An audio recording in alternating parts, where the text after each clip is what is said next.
Hello students, welcome to our channel chemistry with जेतू।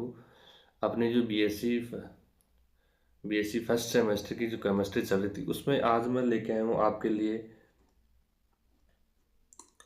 Inductive topic का नाम क्या पड़ा? Inductive effect. इंडक्टिव इफेक्ट है प्रेरणिक प्रभाव बोलते हैं। क्या बोलते हैं इसको? प्रेरणिक प्रभाव। क्या बोलते हैं भाई? प्रेरणिक प्रभाव। BSc chemistry first semester. तो प्रेरणिक प्रभाव में क्या है? मैं जैसे कोवलेंट बॉन्ड सहसंयोजक बंध है में इलेक्ट्रॉन पेयर दोनों एटम के बीच में न रहकर उस परमाणु की ओर विस्थापित हो जाते हैं। अब सहसंयोजक बंध है जैसे ए और बी के बीच में बंध बना, तो एक बंध में कितने होते हैं? दो इलेक्ट्रॉन होते हैं। एक बंध में दो इलेक्ट्रॉन होते हैं। लेकिन इंडक्टिव में क्या देखा हम? कोवलेंट बॉन्ड में, सहसंयोजक बंध में इलेक्ट्रॉन पेयर दोनों एटम के बीच में अगर उस परमाणु की ओर विस्थापित हो जाता है, उस परमाणु की ओर विस्थापित या डिस्प्लेस हो जाता है, जिसकी ईएन क्या होती है? जिसकी ईएन क्या है? जिसकी ईएन इलेक्ट्रोनेगेटिविटी विद ऋणात्मक क्या होती है? ईएन क्या होती है? ज़्यादा होती है। भाई इस इन लाइनों में क्या कहा है भाई? सबसे जो उसमें दो इलेक्ट्रॉन है, तो दोनों इलेक्ट्रॉन पर उसे और तो विस्थापित हो जाए जिसके ईएन क्या है? ज़्यादा। मानो बी की ईएन ज़्यादा है तो बी की तरफ हो जाएंगे, इलेक्ट्रॉन का विस्थापन किसकी तरफ हो जाएगा? बी की तरफ। ठीक है, तो देखो बी की तरफ जाएंगे तो बी पे आंशिक क्या आ जाएगा? ऋणावेश, और ए पे क्या आ जाएगा? आंशिक धनावेश। कुल मिलाकर चार्ज आ जाएगा। जैसे ई एन ज़्यादा होती है इस कारण हाई इलेक्ट्रोनेगेटिव एटम पर आंशिक क्या आ जाता है? ऋणावेश, पार्शियल नेगेटिव चार्ज।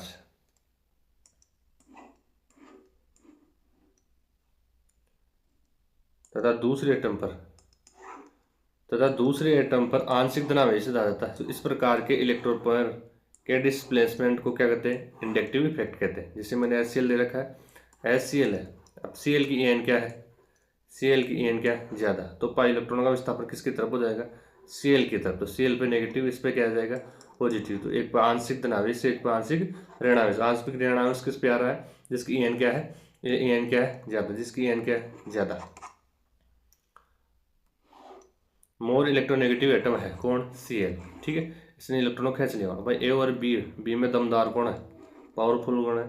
जैसे एच और सी एल है, तो सी एल पे पावरफुल है, इसने खींच लिया पाई इलेक्ट्रॉन। तो सी एल पे क्या गया? नेगेटिव। इस पे क्या हो गया? पॉजिटिव। एक पे आंशिक ऋणावेश, एक पर आंशिक धनावेश आ जाता है भाई। तो ये क्या है अपना? क्या है? इंडक्टिव प्रेरणिक प्रभाव। अब देखते हैं अपने प्रेरणिक प्रभाव के प्रकार। Types of inductive effect. ये दो प्रकार का है। टू टाइप्स, दो प्रकार का है भाई। कितने प्रकार का? दो प्रकार का। ठीक है, दो प्रकार का कौन कौन सा है? प्लस आई प्रभाव और माइनस आई।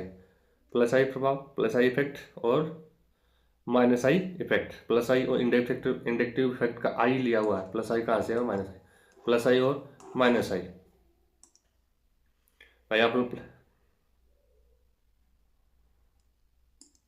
जैसे इंडक्टिव लिखते हैं तो इसका आई उठा के इसके एक बार प्लस लिखा है, एक बार माइनस है। तो दो प्रकार के होगा, प्लस आई और माइनस आई। अब देखो प्लस आई और माइनस आई में क्या डिफरेंट है?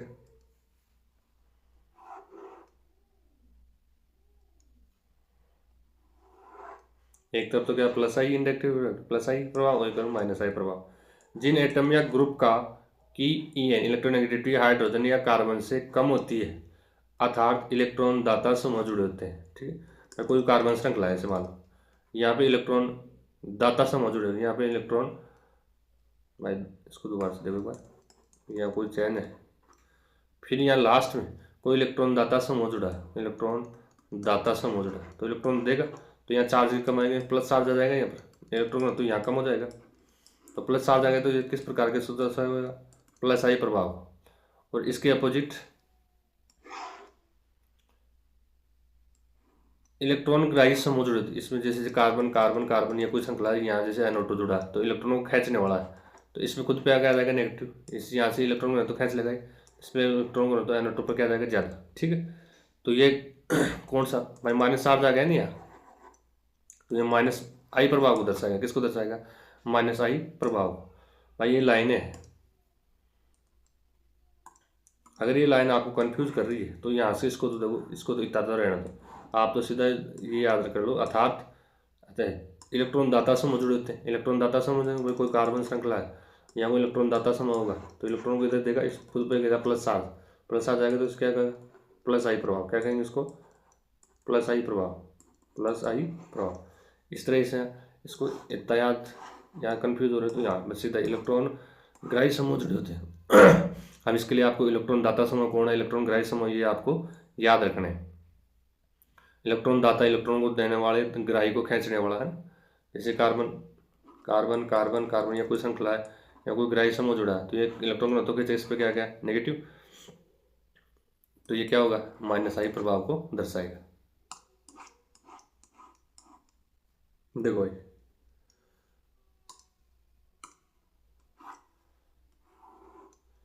जो प्लस आई प्रभाव, जो प्लस आई प्रभाव आपको प्लस आई प्रभाव कहलाता है, और इंग्लिश में बोलते हो पॉजिटिव इफेक्ट। इसमें इलेक्ट्रॉन दाता समूह, इलेक्ट्रॉन दाता समूह जैसे एक कार्बन वाला CH3 जो है, उसके बाद 2 कार्बन, उसके बाद 3 कार्बन, ये इलेक्ट्रॉन घनत्व को क्या करते हैं? बढ़ाते हैं। दाता समूह क्या है? दाता समूह है, ठीक है। इसके बाद इसका अपोजिट वाला था, इसको माइनस आई प्रभाव कहते हैं, इंग्लिश में नेगेटिव आई, नेगेटिव इफेक्ट, ठीक है। इलेक्ट्रॉन ग्राही समूह से अमोनिया हो गया, NO2 है, ये है NO2, ठीक। अमोनिया NO2, फिर कल 12 एंटी, फ्लोरीन क्लोरीन ब्रोमीन और आयोडीन, ये क्या है?